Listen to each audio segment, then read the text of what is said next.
My name is Jeremy Park. I'm the CEO of CityCurrent. We're honored to have you join us for Leading with Technology, this webinar. We're honored to have two of our partners, VC3, which is a charter partner in CityCurrent, and also to eBiz Solutions, which is our technology backbone for all the website and the tech that we do on our end as CityCurrent. So we've got two experts in the field of technology and innovation that are going to bring you a ton of great tips on, one, how to lead through this, because obviously this is a massive disruption for all of us. And so it's created a ton of challenges, but with that, there are some opportunities. And so Sridhar will be talking all about some opportunities, some ways you can look at this. He's got 12 tips. He's not going to dive into all of them. So this will be a little bit of a teaser for some of the other tips, but he'll do a deep dive on some of the tips. And then VC3, Joey's going to be talking about things that you can be doing to make sure that your home environment is safe and secure, and obviously how that taps into your corporate environment. So he's going to give you a lot of tips on just making sure that everything is safe, secure, and that you are well protected, so that as you take advantage of the opportunities, you are protecting yourself as a part of that process as well. So we're going to go ahead and introduce our first presenter, Sridhar Sunkara. He's the CEO of eBiz Solutions and co-founder and CEO of ThinkProxi. He has 22 years of experience. He helps businesses understand and implement digital transformation, allowing them to innovate and build efficient processes, in turn paving the way for growth. And so Sridhar does a lot of consulting with tech solutions and digital marketing as well. He's certified in design thinking from MIT Sloan School of Management, and also through MIT CSAIL Artificial Intelligence and Implications for Business Strategy. He's a member of the Forbes Tech Council and Memphis Business Journal Leadership Trust. And the thing that I love so much about Sridhar is he uses all of this tech knowledge to do a lot of good and to help nonprofits in our community as well. So Sridhar Sunkara, take it away, buddy. All right, thank you so much for the introduction, Jeremy. I'm going to start sharing my screen now.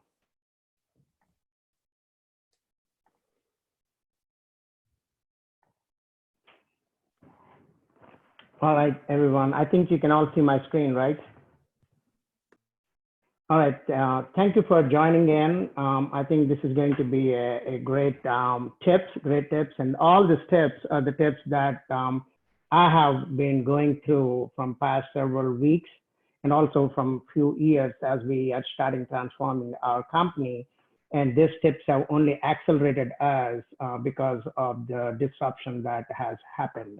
So I'm just going to go through the tips, and I'm going to tell what we have done and what we have seen, how these tips have allowed us to the transformation path we are in right now.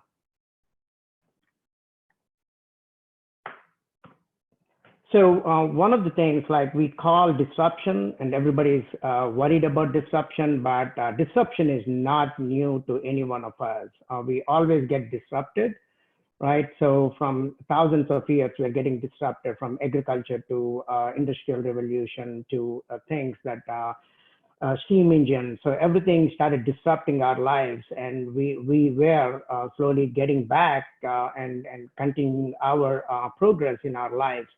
But now with the disruption, there are two things that are happening with the disruption. One is the speed at which the disruption is happening because of the emerging technologies. That's one thing. That's the speed. People are trying to manage the speed, and then sudden disruptions like the pandemics that we have today. So those are the things that we really need to think about. How do we manage through those kind of disruptions? So like I said, pandemics is one type of disruption, but also we are talking about disruptions. Every day you have disruptions in your business, but not all of them will be impacted at the same time. So you might have a new competitor that came into the market. That's a disruptor for you. Or somebody launched a new product or service that's going to compete with you, or the delivery model has changed, right? So when Uber came, it disrupted the taxi industry, right? So when Airbnb came, it disrupted the hospitality industry, right? So we always see the disruption, but not all of us have been impacted immediately, but with the disruption that happened now, everybody got impacted in some form or fashion. So we, like everybody else, we also got impacted. So we thought, okay, what do we need to do, and how do we need to manage through this, or how do we actually need to lead through this disruption? So disruption is not all bad, right? So it really helps us to be creative, innovative, and rethink our businesses, because as leaders and as even like employees, we always fall in our comfort zone. Things are going well, and so let's just run this, right, and put it in the cruise and make small tweaks here and there, but we never think through until we get a hit, something like this, right? So what disruption will allow us to do is we can rethink our markets, right? So we can better leverage our technologies. So we have so much technologies, but a lot of people don't leverage the technologies, right? So we find new revenue models. We cut our barriers to the customers. We also create and enhance the ecosystems we are part of, because there's not one business or not one product or not one service that is a standalone. It is a part of a bigger ecosystem that we do, and then always reinventing new business models. So today's leaders, one of the things about the leadership today is leaders want control, right? So they always want to have control. They even though they have technology, you can see most of our companies, we have technologies. How much of this technologies that the leaders actually use? None. I mean, like very, very few, right? So 15-20% of the technology the leaders would use. So they're just with the traditional model. They don't want to use a collaboration tool, or they don't want to use a communication tool that's outside of their comfort zone. They're used to, okay, send me email. I want to read email, instead of collaborating in a collaboration tool like a Zoom or Teams. So and then even though every leader, and we have mentors, so even the mentors don't have that kind of capabilities before, so they're also not able to mentor you in that area. So those are the things that we are stuck today as a leaders. We want a little bit more control, and so we want to be people around us that we feel as a control. But that's what's going to change.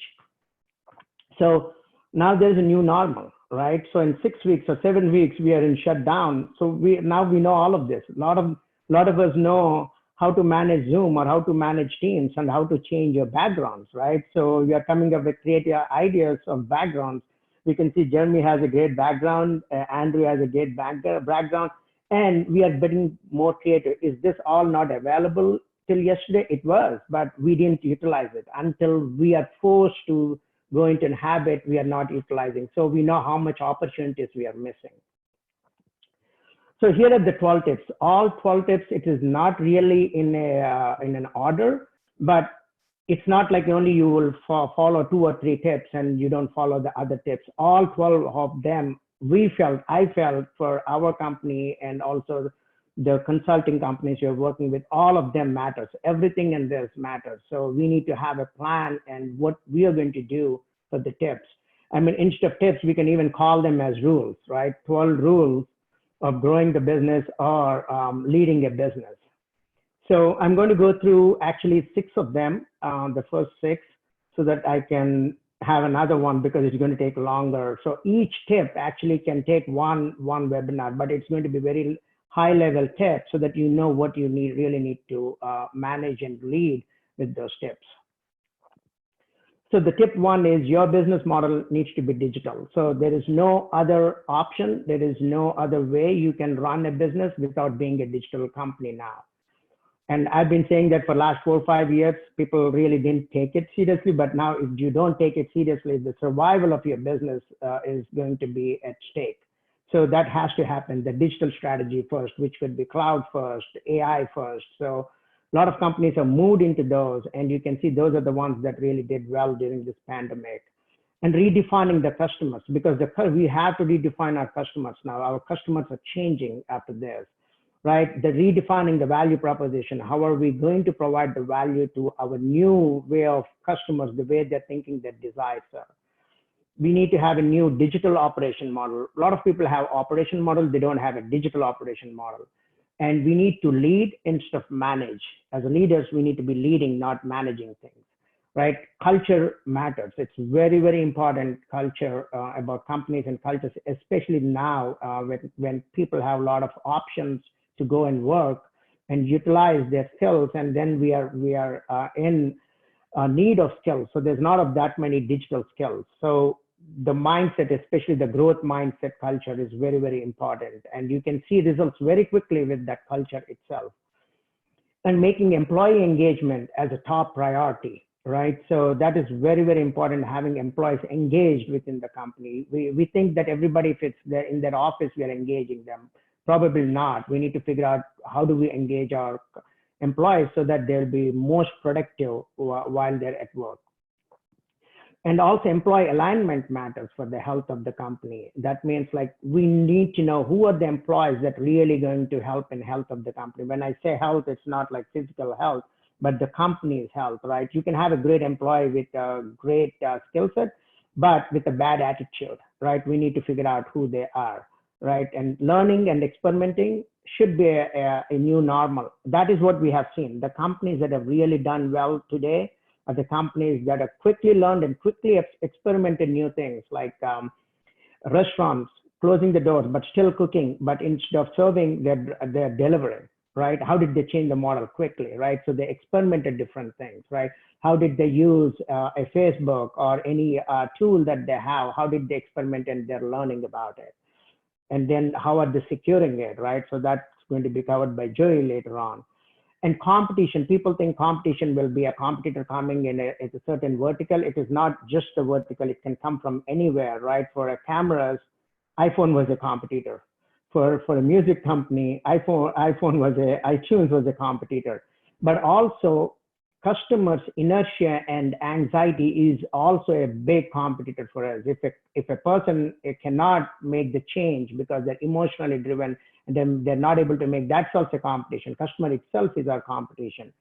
And also one of the tips I really like is the why matters. Why are you in the business? That matters. The purpose of the business matters. So you need to rethink every time and say, what is the purpose?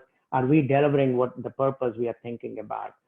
And always embrace and look for negative feedback and critics, because that is the most important thing for us to learn and think what are the things that we are missing, and then how can we grow. So those are the 12 tips. Because I'm not going to go through all 12, so I just wanted to go through one. So I'm going to go through 6 of them in a little bit more detail than what I went through now.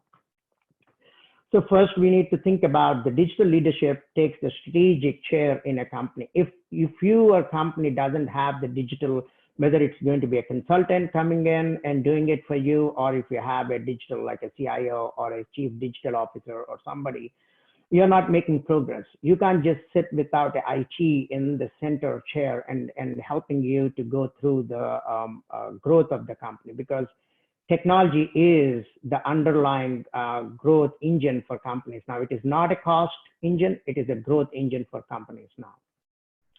So the first step is your business model needs to be digital. Everything you think about, when you think about people, process, and technology, technology needs to connect all of them in a very seamless way in order for you to be a company that's going to start making progress and start grow, but not only like you're going to fail, right? So in order to avoid failure, you need to be a digital company. So digital strategy should be the first part of your company. So redefining the customers, right? Who is your customer, right? So what are this new customer needs now, and what are the new desires that they need? So how are their spending habits going to change? Are they come out and spend with you? Are they going to sit at home and want the product or service right at their doorstep, right? So how does that all work, right?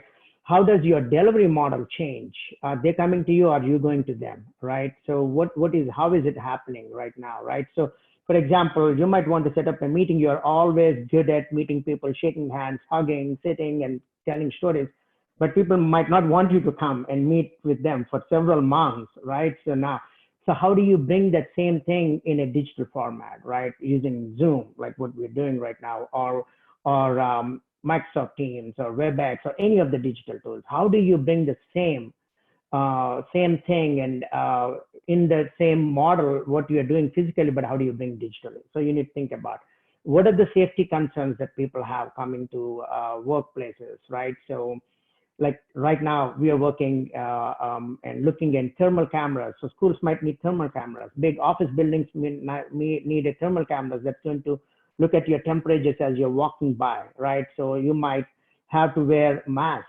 right? So there's several other things that we might have to do and need to think about, okay, in order for people to feel safe and secure, what are we doing in order for helping them to embrace what your service and product is? So as we are learning today, do we see any new verticals or groups of businesses, right? We can tap into, because now we have learned new things and our product and services changed. So that would allow us to go into a new group of customers that we can go. So those are some of the things that are high level things. But then again, like, are you becoming a business to business now, or you're business to consumer, or your business to a thing, right? Are you writing or your product has been written to a autonomous car or autonomous vehicles or any other things that you really don't have to worry about people. Just you build a product and put it in a store where an autonomous vehicle can utilize it. Or are you writing code for artificial intelligence, right? Algorithms and all. So your customer would change. It might not be even a human. It might be a thing, or it might be an artificial intelligence. You need to start rethinking about it. And everything is shifting, right? So where we work, whether we are in car, at home, at games, at restaurants, consumer retail, away from home, with customer, everything is changing today. So you need to figure out how your thing is going to work. Tip 3 is, right, what is the value proposition we are trying to give? And what your product or service is people using in a different way right now than what you intended for. So you need to figure out what is that, so that you know that you need to pivot, or you need to engage in a different value proposition, right? You always need to think about what would people do before they're using your product or service? What would they do after they're using your product? So that will give you more insights of, oh, they're doing these things after that, so why can't I add a new service so that they can even continue working on my product seamlessly, right? So we need to think about it. What are the emotions customers are going through? So because that's one thing that's very, very important. And a lot of people tell, like, what you can't measure, you can't manage, or you can't measure emotions. That you need to figure out that, right? So not everything is measurable, is counted. Not everything that's counted needs to be counted. So we really need to think about that, right? So, and there's always the creative destruction. As you are building a new product or a new service, you're killing one of your own product, right? So when iPhone came, iPod died. They know that it's going to die, right? Because iPhone is giving all of those, right? So when you buy a Keurig or some things in your office or at home, that means you have stopped going to a coffee shop, right? There is a creative destruction. It's a zero-sum game, right? So we need to think about what would our own product or service can be destructed if we are adding a new line of service, right? And what are the needs of the new customer types? What is the new needs that new customer thinks? So we need to think about it, right? You can see in that. So if now hospitals might be disinfecting more, or your office spaces, right? Like dance classes are not stopping. Now they're using Zoom as a dance class. I mean, like for my kids, their school is all online now. So they use Microsoft Teams as their online classes. Nothing is getting started, but the value and the value proposition is changing, how they're changing. I mean, you can see in the Starbucks there, they're looking at the temperature of the persons that are coming in, right? And then you have this robots with sensors and cameras that are looking at temperatures of people that are walking by. So there are so many things we can think about. So that's the tip 3. Tip 4 is creating a digital operation model. When I say it has to be digital, everything you need you need to think through a digital mind, right? Digital thinking. So you had to wear digital glasses, right? So what can work? So if you look at Amazon, Microsoft, or Google's and all, they are digital companies to the core. Everything they think digital first, and then they think about service first. So whatever Amazon can come in tomorrow, they're already ready because they have a digital capability. So the capabilities are all digital. So when you are in the digital right now today, every company that's been successful is the speed was their key. How quickly could they adopt, right? How quickly can they do experiments? So you have all these agile Scrum methodologies that we use, right? Nobody is building a strategy for 6 months now. You can build a strategy for 6 months and create a nice bound book, but it's going to change in probably 24 hours if something gets hit. So you need to be ready. Is your model, is your company ready to make that shift so quickly? So we took in 24 hours, we came from being everybody working from office to going remote in 24 hours.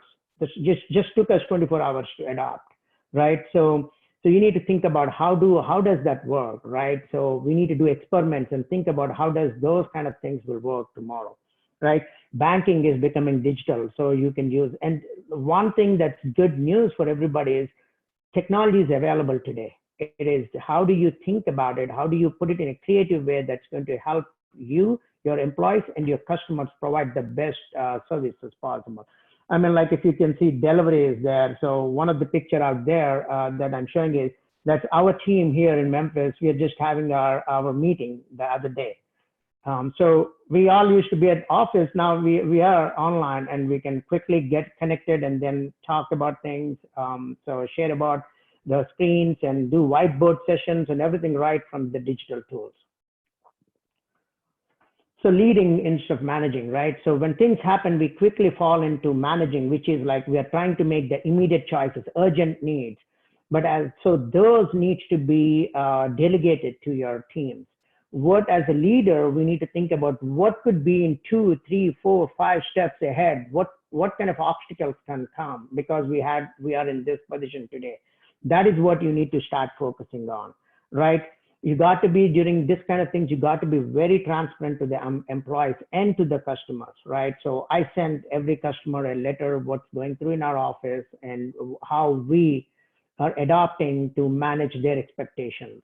And then I make calls to the clients on a weekly basis, trying to see where they are so that how can we help, as everybody is going through the same challenge today, right? So you got to be a leader should have to be avid user of technology, not face-to-face meetings, right? So you use technology and it saves so much of your employees' time. Believe me, like it's going to save so much of time. If you want a meeting, that means people are stopping their work and coming and meeting, listening to you, which might be like 50% might be useful and 50% might not be useful. Why don't we leave that message to them whenever they want, let them listen to that message during their downtime, not during your time. So don't take up their time, right? So as a leader, we should always think what is missing. When you come out of meeting and everybody agrees to everything that we just talked through, that means you have a problem.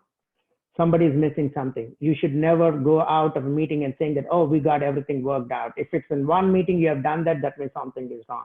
You need to think something is missing. Keep on thinking what goes before, what goes after, what are the other things that we haven't thought through, right? So we need to think about that. Again, like I said, like listen to critics. This is the time to listen to the critics, and there's a lot of lessons to be learned. Just in the morning, we were trying to change a lot of our org structure and what the jobs people need to be doing. And one of the things I got from one of my project manager is, hey, we send this, some of the employees sometimes work hard and we send this note to them and it's copied to you and the other partners about telling them, appreciating their work, but you don't do it all the time. Hey, can you hear me?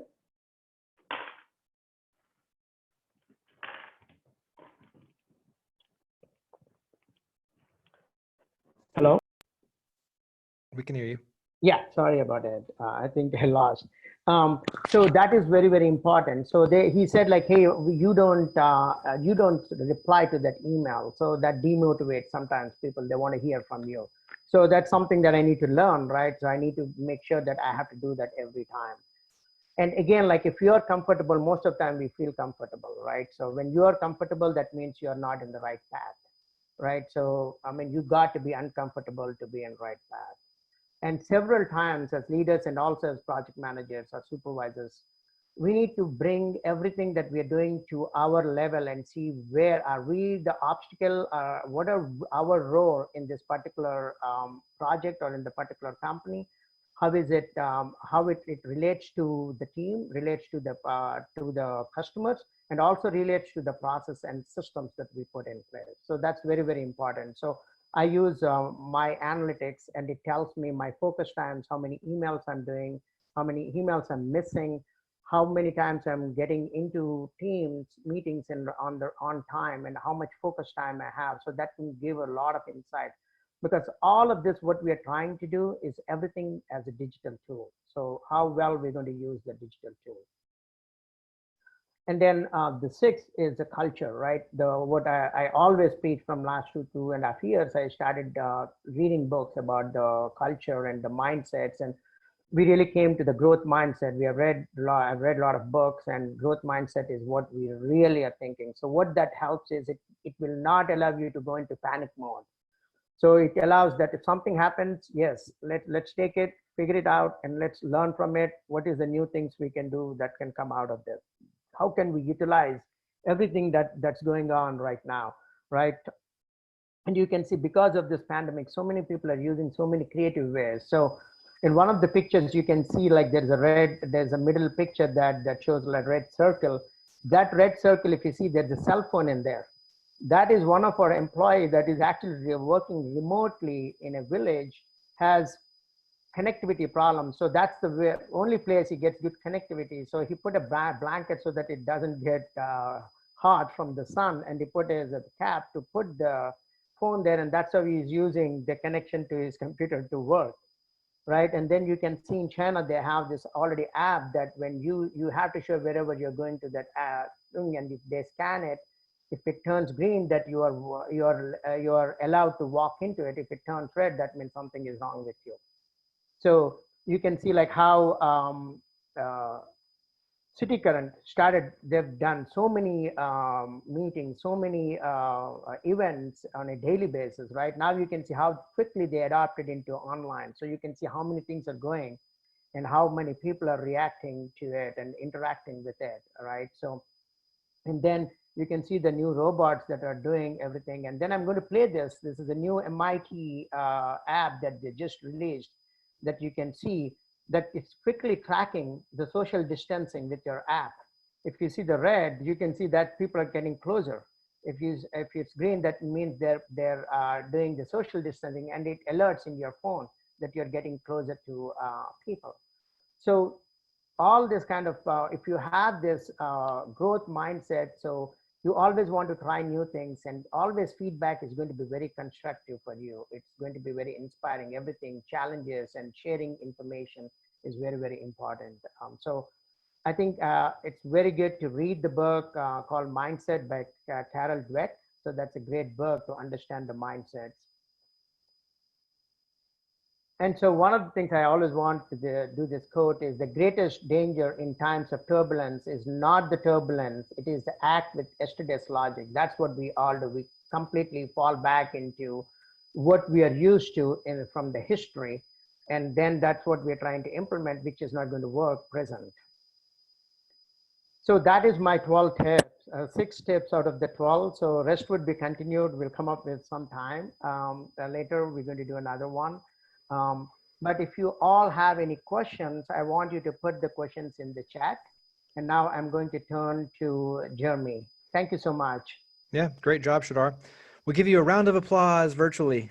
So as Sridhar mentioned, I mean, these are things that obviously we're going through as City Current as we're trying to evaluate how best to still maintain events and moving those obviously to a virtual environment, our philanthropic efforts, when you talk about virtual volunteerism, and then also too, when you look at the ability to still push through media, well, now everything is shifting even on that front. Instead of doing interviews in the studio, we're doing them remote through Zoom. So we're having to look at everything from a technology lens first and figure out how we can adapt, how we can still maintain our business, but look at things in a very different way. And whether it's through automation, whether it's through new opportunities and looking at creating new pipelines to do personal development, all these things are difficult conversations, but also too exciting conversations, because when you look at what we're up against, to be able to turn those challenges into opportunities that could be really powerful in the future. I think these are the very things that we're going through, and it's helped us to become stronger either way. And so we hope obviously that it does the same for you and your organization. So we're going to flip it over. As I mentioned, VC3 is a charter partner with City Current. They've been a huge part of it. We just had them host our breakfast with Father G, with Father Gregory Boyle, which was awesome. So that was one of the last events, our big events before everything happened. But it's an honor to have VC3 with us as well. We have Joe Howland. He's worked in the IT industry for over 20 years, has extensive IT management experience spanning multiple industries. He's a graduate of UCLA with a degree in mathematics computation with a computer specialization. He has done 10 years supporting defense and financial sector contracts. He joined VC3 in 2009. During his time with VC3, he's performed in the role of virtual CIO for some of the VC3's largest government customers. And he is currently VC3's Chief Information Security Officer. So he knows exactly what he's about to present on. He lives this every single day. He's responsible for VC3's IT security, as well as advising on security for VC3's customers. So Joe, take it away, sir. Thanks a lot, Jeremy, and thanks, Sridhar, for your presentation earlier. That was very interesting. So what I want to talk about today really is a couple quick things. But first and foremost, I want to talk about how we have shifted to this remote worker model and some important things we need to be considering right now to make sure that our organizations are staying secure. And then I want to talk a little bit about what that's going to look like in the long term. But let's go ahead and get started. If I can get there we go. All right. So why is this important? You know, when I talk about security statistics and I give any kind of security presentation, I almost hate to put these statistics out there because it almost is the fear factor approach, right? You should be scared. And I never want to approach anyone with the idea of you should be scared, so you should act. But the reality is organizations have to understand that there are bad things happening out there. They have a real impact, and that it is an impact, a potential risk to your organization. You know, that it is expected that there will have been $6 trillion of cyber crime costs by the end of this year. That is a crazy amount of money. 3 billion PII records were stolen last year. So, you know, our employees, our organizations, our customers, their data is being taken and it's being used against them, and it is happening on a daily basis. And most recently, what we're starting to see is a lot of things attacking our employees directly. We're seeing payroll scams where organizations or the bad guys are trying to get people's paychecks and get them redirected to their own accounts. And I've seen that in a couple different forms. I've seen that both through the very common phishing attempt that basically says somebody sends an email to HR or to finance and says, hey, I want to redirect my paycheck to a different account this month. And I've also seen direct attacks against people's payroll software. So it's not just hitting our organizations, it's hitting our employees and their pocketbooks as well. And that's significant. So what do we need to do to stay safe as we transition into this world, into this new world? And one thing that's very interesting is Gartner did a survey, and 3 in 4 CFOs believe that this remote worker strategy is going to persist beyond the end of the pandemic. You know, a lot of organizations were out there and they didn't know if this would work. They weren't prepared for it. They didn't have solutions for it. And kind of being thrust into this model and forced into this model, they're looking at the reality of it and they're saying, you know what, we can work. We can be productive. We can communicate. We can collaborate. We can do this effectively. And there's probably even some cost savings. So maybe we should be considering this long-term, at least in some form or fashion.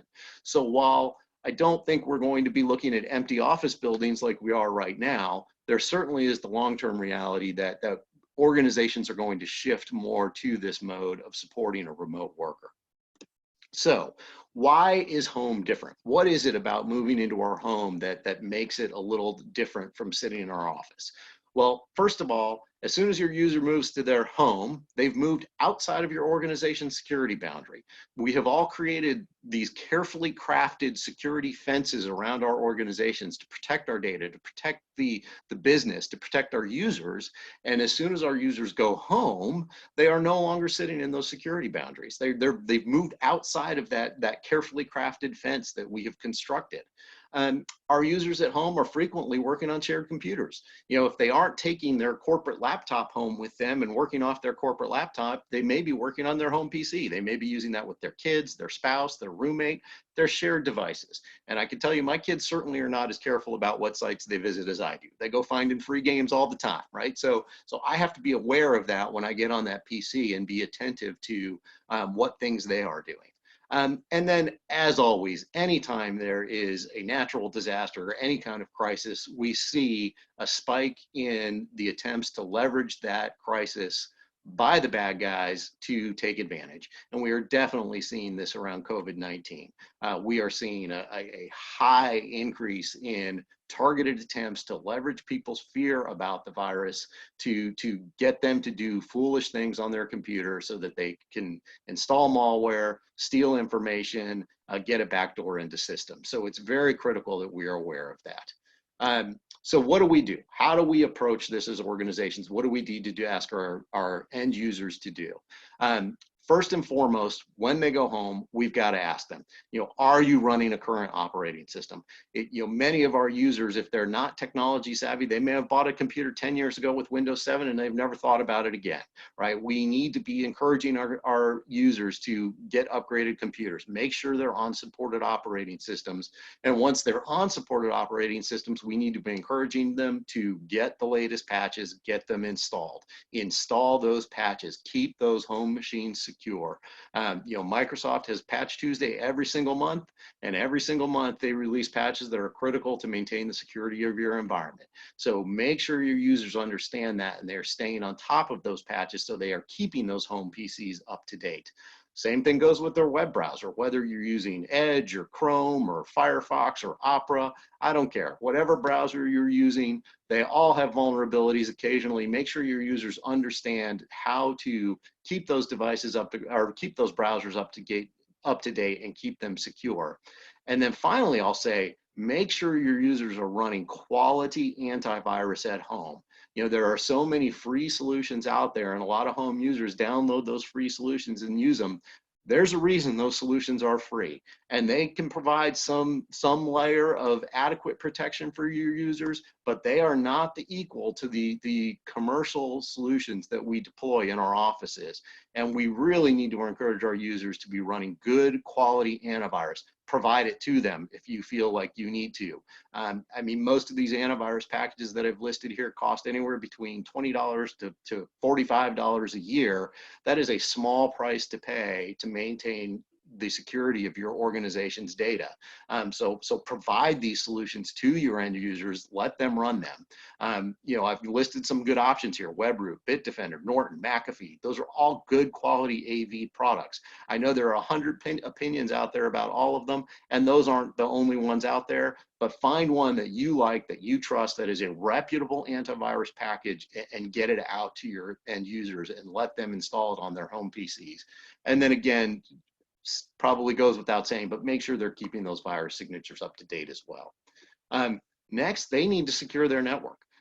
Again, they're sitting at home and they're behind consumer grade firewalls, consumer grade wireless networks. These are devices that the users have gone to Best Buy. They bought this device 5-6 years ago. They brought it home. They turned it on. They set it up. They've got a connection. They've never thought about it again. Well, like everything else, those devices have vulnerabilities in them that are found regularly. Make sure your users, tell your user, if you're running a Netgear or a Linksys or a D-Link firewall, router, Wi-Fi device, make sure you're updating the firmware on that device to make sure it's got the latest security features, that it has no vulnerabilities out there. And then maybe most importantly, tell them they need to figure out how to change that admin password. Again, these consumer devices, I can in 10 seconds type into Google Linksys default admin password, and I've got what every single Linksys device coming out of the box uses for its admin ID and its admin password. We've got to tell our users to change those things. The models are countless and endless, and the way to do all of those things is different. So send your users to the vendor's website. Tell them, go look at what model you've got. If you've got a Linksys, go to Linksys's website, look up how to do these things. If you've got a D-Link, go to D-Link's website, look up how to do these things. And then it's not just important to update our Wi-Fi routers and our firewalls. We've got to update all of these other internet connected devices as well.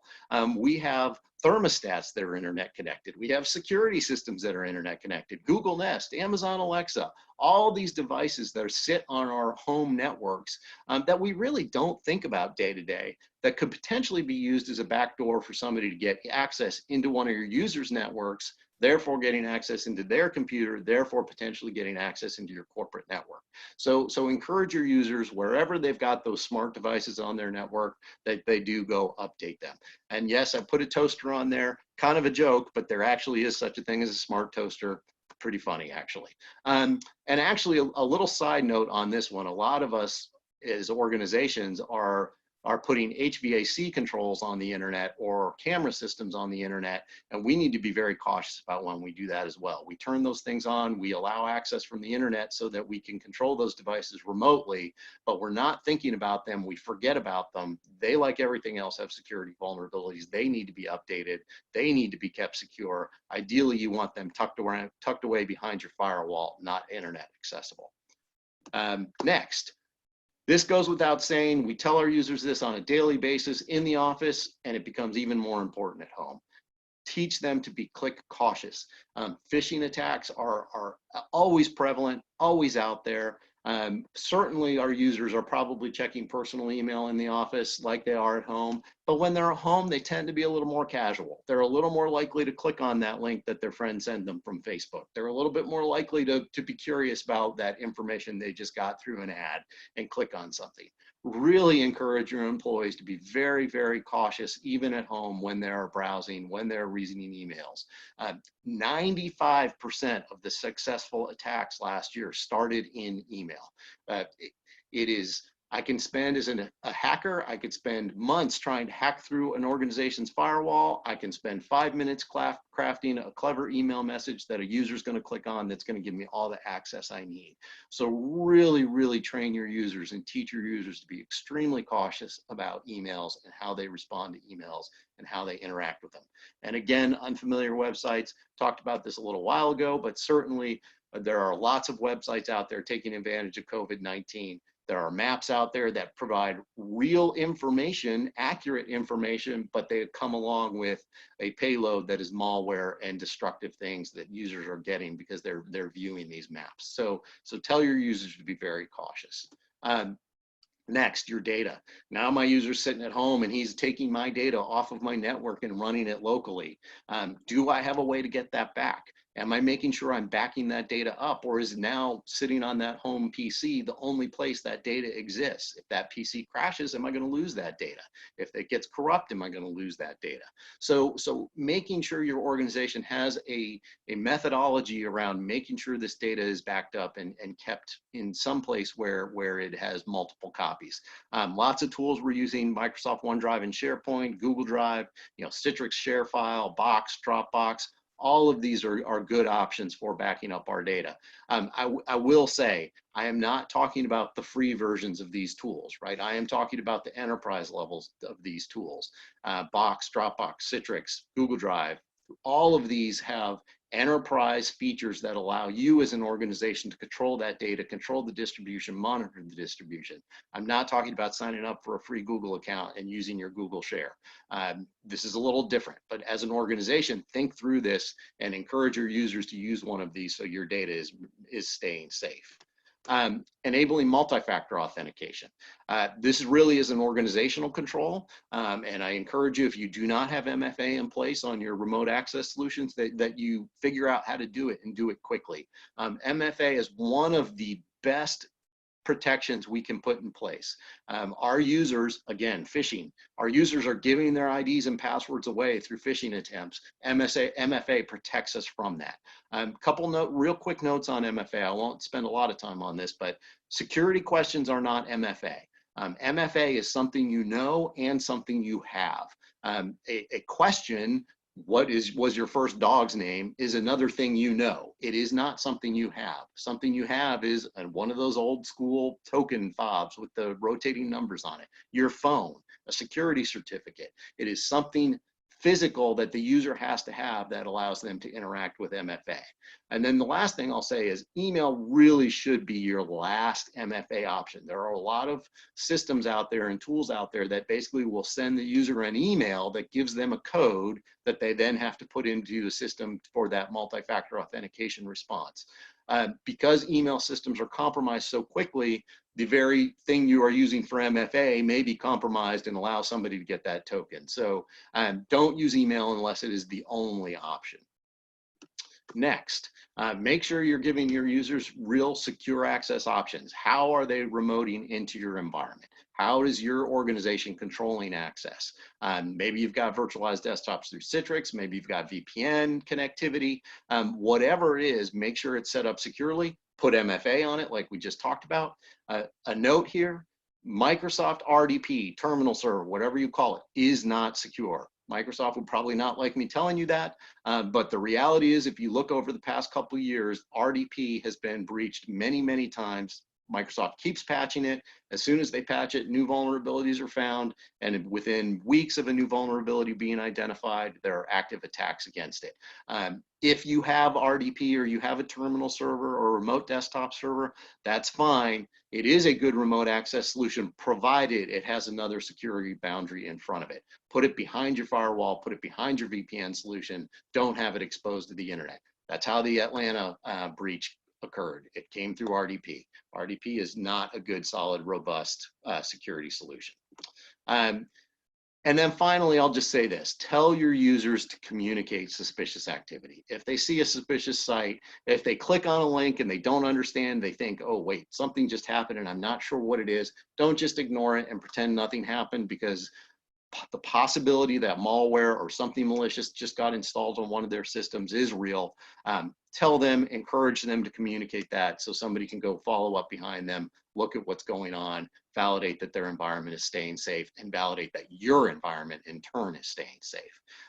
So in summary, they need to secure their computer, they've got to secure their network, teach them to be click cautious, make sure your data is getting backed up, put MFA out there wherever it's possible, put a quality remote access solution in place, and really tell your users to communicate suspicious activity. They need to be doing that now. These are the things you need to be telling your users right now. Please go do this at home, take care of these steps. So what are we going to do post-pandemic? So as we talked about, many people are starting to shift and think, we want to put this in place and we want to stay in this remote worker model. So as an organization, what do I need to be thinking about long-term if I want to support this model? Well, first of all, I encourage you to look at solutions that can control the conditions around a remote user accessing your information. There are tools out there and systems out there that can actually look at a machine and see, does it have an active AV? Does it have updated signatures? Is it a supported OS? Does it have current patches? And if any of those things fail, it won't let the user connect. Right? So that ensures that the platforms that your users are connecting from are secure and staying secure, or at least have the best controls on them. And with that, I also encourage you to look at ways to monitor access. If your users are connecting in from Memphis or Nashville, and that's where they work from, and they work from there every single day, you need a mechanism that will tell you, hey, this user just connected from California or Canada or Nigeria, right? I need to see that, because that's going to be an indication to me that something has happened and I've got a potential compromise on my network. So not only put those controls in place, but monitor the access as well. Managing the devices. Yeah, it's amazing when I start talking about MDM, mobile device management, most customers get real squirrely about this because they feel like it is an intrusion of privacy. But many of these management tools that allow us to manage personal devices have the concept of bring your own device. And this really allows you as an organization to control how a user can access your data, what can happen with your data, get some control over your data, but it doesn't compromise the user's privacy. It doesn't allow you to see everything the user's doing and read every single email and read every single text message on their phone or see every picture on their phone. So look for solutions that allow greater control of those personal devices without compromising your end user's privacy. Next, I want stronger endpoint and protection in place. AV is great. And again, I want you to get that strong AV platform out there, but start looking at one of these AEP platforms. AEP platforms differ from AV in that they look more for the context of what is occurring. A quick example here, There are lots of tools out there that we as network administrators and the people that manage your IT environments use on a daily basis that are quote unquote safe, but they're also extremely powerful. PowerShell is a common tool used to administer Windows networks by corporate IT environments. PowerShell's fine, it's safe. AV is going to see PowerShell running and it's going to say, that's a safe executable, it's okay. So an antivirus package isn't going to do anything to stop that application from running. However, these other tools, SentinelOne, Carbon Black, and CrowdStrike, they will look at that PowerShell command and see what is it doing. Okay, PowerShell by itself is safe, but if PowerShell is trying to create an administrator account on this device, maybe that's a problem. If PowerShell is trying to scrape the memory for credentials and passwords, that's a problem.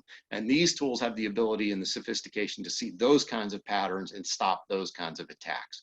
So these kind of go beyond AV and put an extra layer of protection for your users on their endpoints.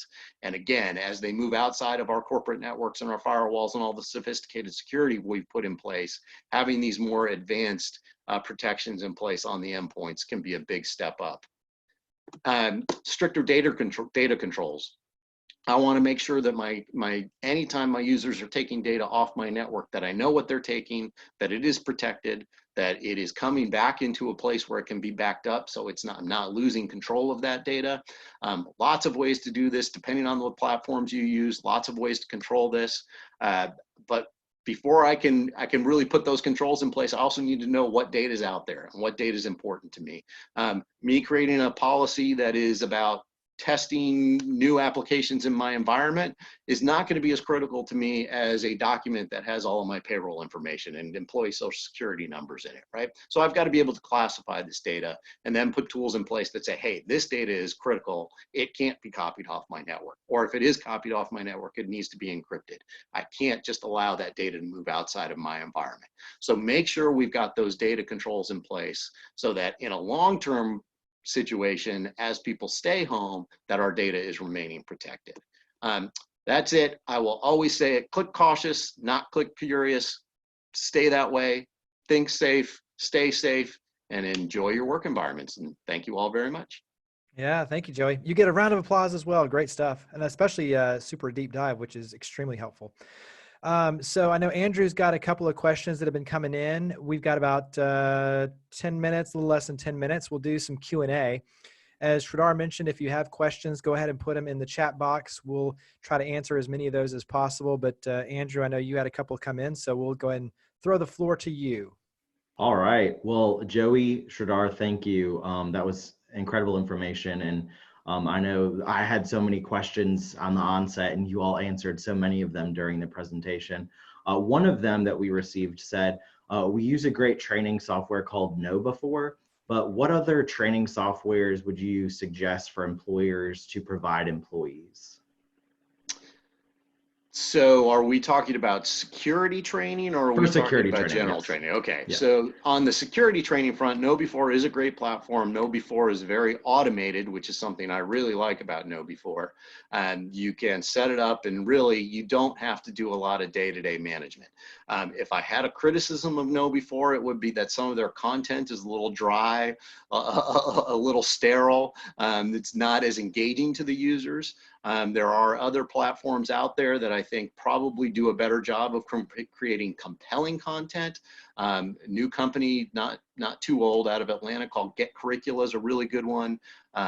WebRoot has security training. There's a lot of other platforms out there that probably have better content. However, I think with those other platforms, they haven't been in business as long. They don't have the maturity of the engine. So certainly lots of options out there. I think what I would challenge you to think about is how much time do we want to spend managing this? Maybe I really want to make sure my users are watching this, so I want good, compelling information. So I'm willing to have somebody who's going to invest some time in making sure I manage this on a day-to-day basis. If I don't want to give that, then probably stick with KnowBe4, which can be pretty much automated. And what they're talking about, just for viewers, is they go through a whole training program, but they also send simulated phishing attacks and things like that to see if you click on it or not. So it's a training program to make sure that you're protecting your employees. Yeah, I mean, like every company has a training program of some sort, and it's not just about what platform you're in, what is the culture you're setting within the training, right? So, what are you trying to do? How are they getting engaged? Is it like people are really engaged? Is it working for them? So, I think it depends on what are the outcomes you're looking for. And like Joey said, managing the content is critical, right? So, you can't just throw in something there and expect everybody to participate and to engage. So we need to first write the outcomes, what you're expecting, not only your outcomes, but also what the employees' outcomes are, or anybody that's using the platform, and then figure out the best platform that aligns with your culture. Great. And I know for another question is for many smaller businesses, they may not be able to, they don't have a budget for an in-house CIO. But what types of consulting would you suggest small and medium-sized businesses receive? And then what types of conversations would they begin with your companies? Sure. So that's a great question.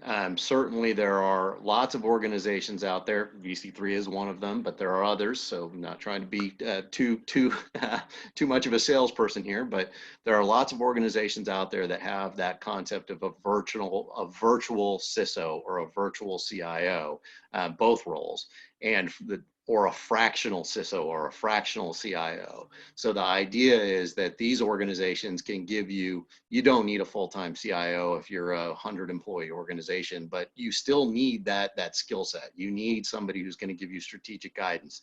You still need somebody who's going to be talking to you about security and looking at the security of your environment, and having that fractional, engaging one of those organizations with one of those fractional people that can provide that as part of a service is a great solution. Lots of security companies out there that not only will do the monitoring and provide some of those security solutions that I just talked about, but they will also provide you that fractional CISO so that you get that ongoing security guidance as well. So one of the things we do, like, I mean, it's a very relevant question because a lot of small and medium-sized businesses cannot afford a CIO for two reasons. One, just the cost itself will prohibit. And the other is you really don't have that much work as a full time. So if you can save that money, you can actually use it for the implementation rather than just trying to hire this person, because he's going to come and give you the plan and the direction and what technologies can be used, but somebody might need to implement, right? So we also do that. We help companies in the consulting, and that's becoming bigger part of the company right now. Especially after this, a lot of companies are already reaching out to us to help us in the digital transformation. But one of the main thing I would advise is like whoever that fractional CIO or see, they need to be more business savvy more than technology savvy, because the company is technology. So technology is like easy for them, but if they understand the business and what outcomes the business are trying to do. So once we understand the business, for us, technology is an easy thing, right? So that's what I try to do is we don't even talk technology in the beginning. Like in the first 1 month, we don't talk technology. We go through every department, just question each one of them, what they try to do, what they're doing. Just write that first, and then we go back and say, okay, what are the gaps you see? Who is your customer, and what do you think is the gap? And is it the other department? Is it the customer? And then we come back and we look at holistically with every department, how they interact with each other, but how they need to be together in order to provide the best service, and how much they're even missing the value that they have, even the customer is not getting because they're not connected properly. And then we figure out a digital plan for them, how to automate the processes, right? What are the new technologies that they can bring in? Like, for example, if they bring in Office 365, they have so many things together: collaboration, communication, sharing. All of them are part of one system, but they need to get trained in it, right? So it's not just putting a tool is one thing, but training them, helping them adopt that tool is the most important thing. We are up against the time, so we are at 11 o'clock. And so what we'll do is we'll send out a recap email that will thank all of you for tuning in. And we'll put links for Sridhar and Joey in there as well. And that way, if you have questions that you'd like to carry this conversation forward, we encourage you to reach out to them. And obviously they can help and guide you appropriately. And then also too, obviously you'll have a direct link to them. So we greatly appreciate all of you for tuning in. As Sridhar mentioned, he has 6 more tips that he can go through. And I know Joey has a wealth of content as well. So perhaps we'll do a follow-up to this, and we'll kind of carry this in different directions and go a deeper dive even further. So if you have, we've been saying this kind of over and over throughout this series, but if you have topics, things that you'd like for us to do a deep dive into or a webinar on, just send us an email, myself or Andrew or Allison or anyone on our team, let us know. And we're happy to put these together, because obviously we want to take advantage of this as an opportunity to grow and to polish ourselves to come out stronger on the other side. So we encourage you to reach out with your topics that you'd like us to explore. We'll put those together, but we greatly appreciate your time and for tuning in. We'll see you next time. Thank you, everybody. Thank you.